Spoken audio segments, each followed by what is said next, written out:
Ya, shalom semuanya.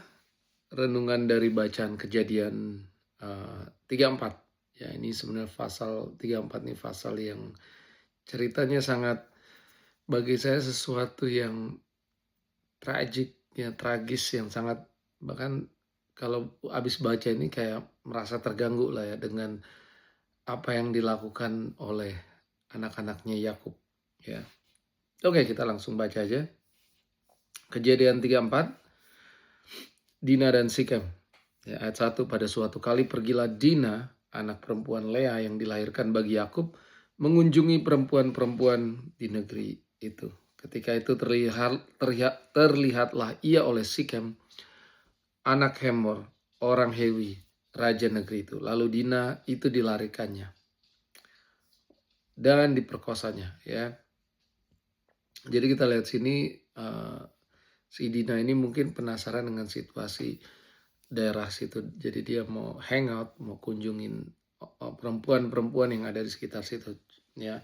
Dan ada orang namanya Sikem melihat dia cantik, ya langsung dibawa lari. Bukan hanya dibawa lari, tapi diperkosa juga, ya. Tetapi terikatlah hatinya kepada Dina, anak Yakub. Ia cinta kepada gadis itu lalu menenangkan hati gadis itu. Ya, this is weird. Ya, ini agak aneh. Udah memperkosa, malah jatuh cinta. Dan dia coba menenangkan si Dina. Ya pasti Dina, kalau kita bayangkan kita ada di posisi Dina, udah diculik, diperkosa, ya, dan dia coba menenangkan, ya tenang aja, tenang, nanti kita kawin, ya. Inilah yang dilakukan oleh Sikem, ya, orang yang tidak mengenal Tuhan, ya, yang tidak menganggap seks itu sesuatu yang sakral, ya. Ayat 4, sebab itu berkatalah Sikem kepada Hemor ayahnya, ambillah bagiku gadis ini untuk menjadi istriku. Ya, dia ngomong sama bapaknya. Ya, dan setelah apa yang dia lakukan ke Dina, ya tiba-tiba dia mengasihi Dina, cinta sama Dina, dan dia minta bapaknya untuk melakukan apa nggak apa maksudnya arrangement, ya, untuk bisa menikah dengan anaknya Yakub ini, ya. Ayat 5, kedengaranlah kepada Yakub bahwa Sikem mencemari Dina, tetapi anak-anaknya ada di padang menjaga ternaknya. Jadi Yakub mendiamkan soal itu sampai mereka pulang. Lalu Hemor ayah Sikem pergi mendapatkan Yakub untuk berbicara dengan dia, ya. Jadi ini Yakub udah tahu nih. Mungkin Dina udah kasih tahu apa yang terjadi, dan sekarang Hemor bapaknya si Sikem pergi ketemu dengan Yakub untuk berbicara dengan Yakub. Sementara itu anak-anak Yakub pulang dari padang, dan sesudah mendengar peristiwa itu orang-orang ini sakit hati dan sangat marah karena Sikem telah berbuat noda di antara orang Israel dengan memperkosa anak perempuan Yakub. Ya pastinya mereka sangat marah banget, ya. Mungkin dengar cerita si Dina ini diculik, dibawa lari, dan diperkosa, ya.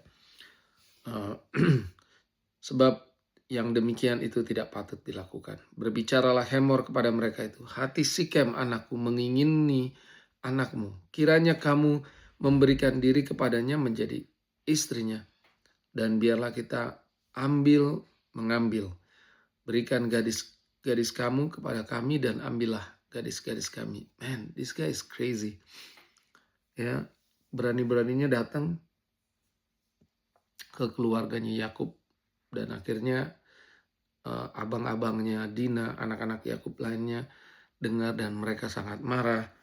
Dan masih sempat-sempatnya bapaknya bilang sama Yakub, Sikem anakku mengingini anakmu, ya.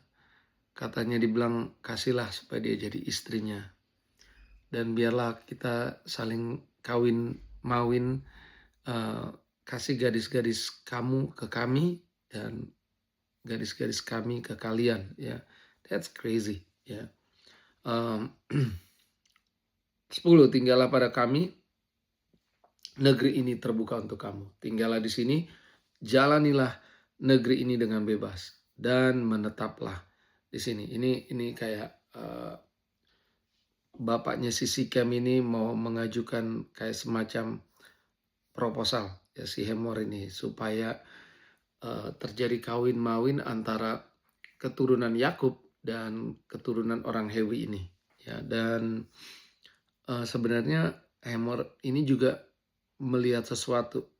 Kita tahu Yakub itu kaya dan dia berharap kalau nanti keluarga si Hemor nikah dengan keluarga Yakub, ya kayak intermarriage, ya mereka terus ditawarin tinggal sini, udah kita share tanah ini, ya dia melihat ini suatu kayak semacam partnership yang akan menguntungkan untuk dia, ya luar biasa nih strateginya uh, si Hemor ini, ya bayangkan kalau Yakub menerima, ya dia deal dengan apa proposal pengajuannya si Hemor ini, berarti Yakub dan keturunannya udah kehilangan identitas yang sangat spesial, ya apalagi yang berhubungan dengan covenant, perjanjian Tuhan dengan Abraham, ya. Dan ingat, Abraham aja udah ngelarang jangan pernah menikahi orang-orang Kanaan, ya. Dan Tuhan mau Abraham itu separate, dia nggak boleh campur aduk dengan orang-orang yang tidak mengenal Tuhan. Oke, kita lanjut aja ayat 11. Lalu Sikem berkata kepada ayah anak itu dan kepada kakak-kakaknya. Ya, nah ini kita lihat Sikem yang memperkosa, ya, yang menculik terus perkosa. Biarlah kiranya aku mendapat kasihmu, aku akan memberikan kepadamu apa yang kau minta. Ini dibilang ke Dina. Walaupun kamu bebankan kepadaku uang jujuran dan uang mahar seberapa banyak pun, aku akan memberikan apa yang kamu minta, tetapi berilah gadis itu kepadaku menjadi istriku. Oh ya, di sini dia bilang ke Yakub, ya, dan pasti di hadapan situ ada abang-abangnya dan ada juga Dina. Berani-beraninya dia bisa bilang begini. Ya inilah di sini kita lihat orang kalau nggak di dalam Tuhan, nggak punya hikmat Tuhan, bukan hanya ngasal, tapi memang kayak bodoh banget, ya. Udah bawa lari, perkosa, dia mengajukan proposal, ya supaya si Dina ini married sama si Kem, ya. Dan bahkan orang-orang perempuan Israel suruh married sama orang-orang Hewi situ, ya. 13. Lalu anak-anak Yakub menjawab Sikem dan Hemor ayahnya dengan tipu muslihat.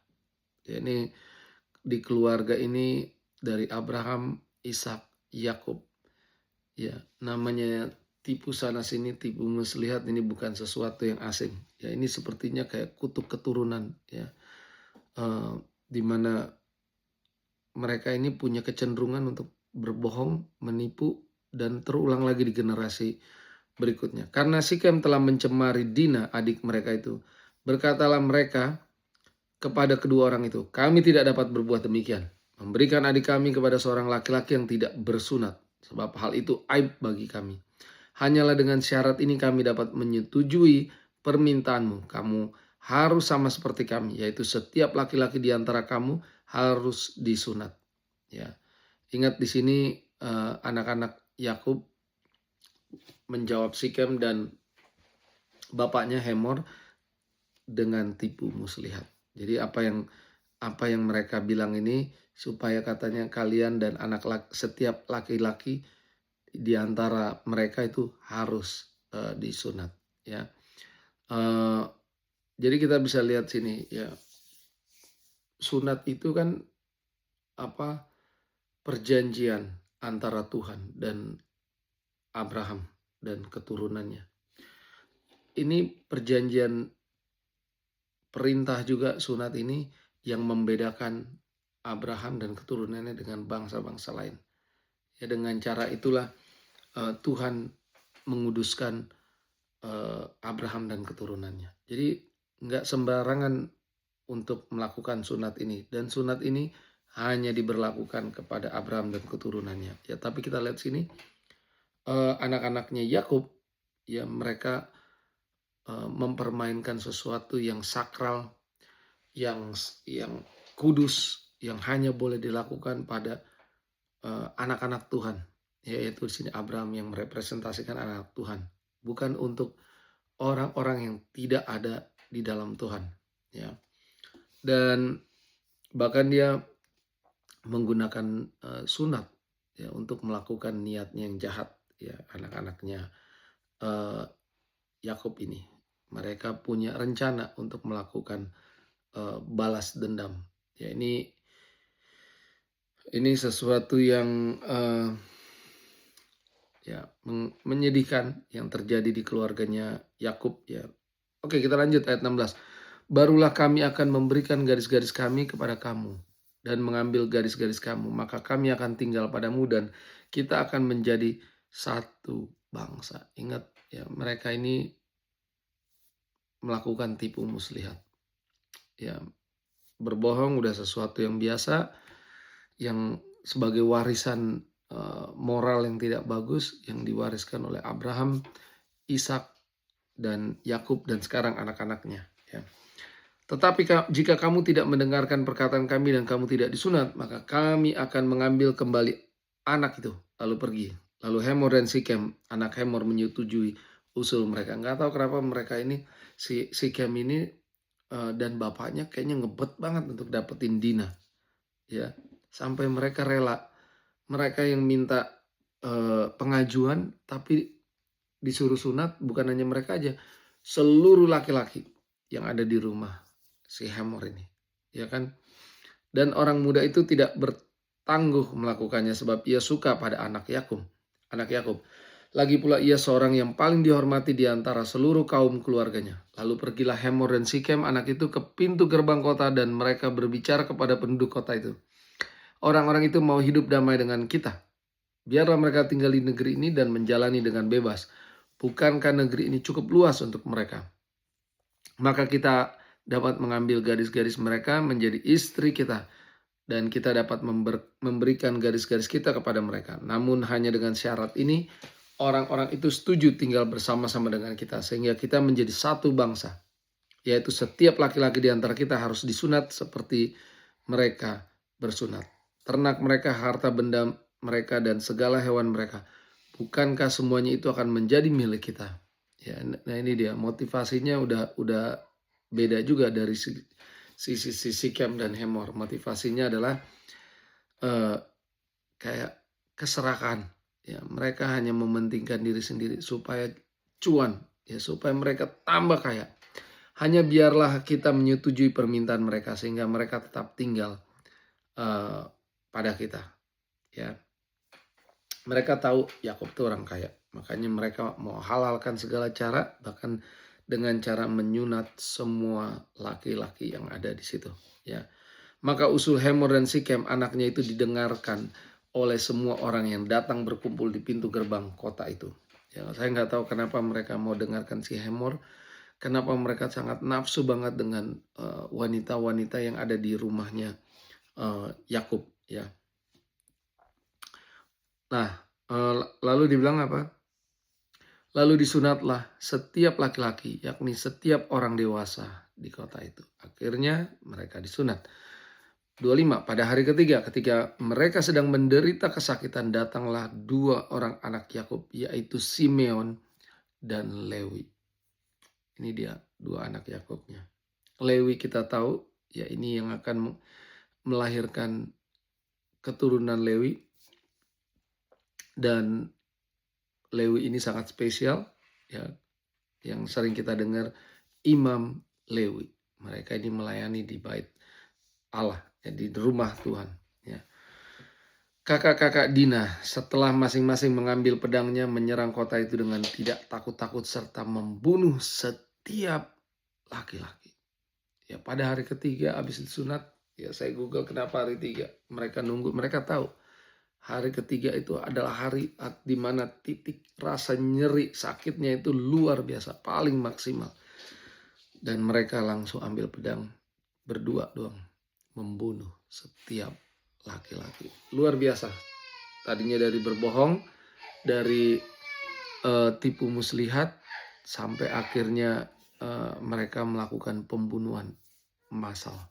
Ya bagaimana satu dosa kalau kita tidak bertobat minta ampun sama Tuhan, dosa itu akan eh, memimpin kita ke dosa-dosa yang lainnya. Ya, jadi kita lihat ya mereka benar-benar merencanakan eh, pembantaian massal, pembunuhan massal ini. Ya, dan cuman dua, Simeon dan Lewi yang melakukannya. Ayat 26, juga Hemor dan Sikem anaknya dibunuh mereka dengan mata pedang dan mereka mengambil Dina dari rumah Sikem itu lalu pergi. Ya ini kan udah perjanjian kalau mereka melakukan sunat berarti boleh ambil garis-garis dari keluarga Yakub. Tapi karena inilah tipu muslihat ya, dan akhirnya anak-anak Yakub ini membohongi, mengingkari janjinya. Ya, kemudian datanglah anak-anak Yakub. Jadi anak-anak yang lain datang merampasi orang-orang yang terbunuh itu. Ikut ambil bagian, tidak membunuh, tapi ikut ambil bagian merampas orang-orang yang terbunuh. Lalu menjarah kota itu, ya, karena adik mereka telah dicemari. Kambing domanya dan lembu sapinya, keledainya dan segala yang di dalamnya dan di luar kota itu dibawa mereka. Segala kekayaannya, semua anaknya dan perempuannya ditawan. Ya, tadinya melakukan tipu muslihat, berbohong, ya, dengan melakukan deal kepada Sekem dan bapaknya Hemor. Setelah disetujui, mereka malah membunuh dan akhirnya menuntun mereka untuk melakukan penjarahan. Ya, semua dijarah. Ya, ini luar biasa. Bahkan semua anaknya dan perempuannya ditawan. Ya, dijarah juga seluruh yang ada di rumah itu. So kita lihat yang kayak tadi saya bilang, satu dosa kalau kita nggak selesaikan, kita nggak bertobat akan memimpin kita ke dosa yang lainnya yang lebih ekstrim. Ya, kita lihat di sini ya, wow, setelah membunuh, menjarah, ambil ternak-ternak, langsung ambil wanita-wanita dan anak-anak mereka. Ya hampir gak ada bedanya dengan si Sikem yang menculik, melarikan si Dina dan memperkosa. Yang gak ada bedanya. Ya, kadang memang anak Tuhan yang ngakunya anak Tuhan, actionnya, tingkah lakunya sama dengan orang-orang dunia. Sangat sulit dibedakan.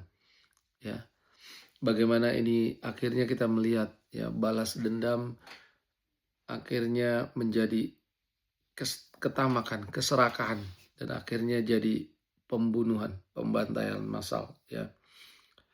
Yakub berkata ayat 30, Yakub berkata kepada Simeon dan Lewi, kamu telah mencelakakan aku dengan membusukkan namaku kepada penduduk negeri ini, kepada orang Kanan dan orang Feris.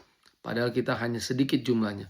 Apabila mereka bersekutu melawan kita, tentulah mereka memukul kita kalah dan kita akan dipunahkan.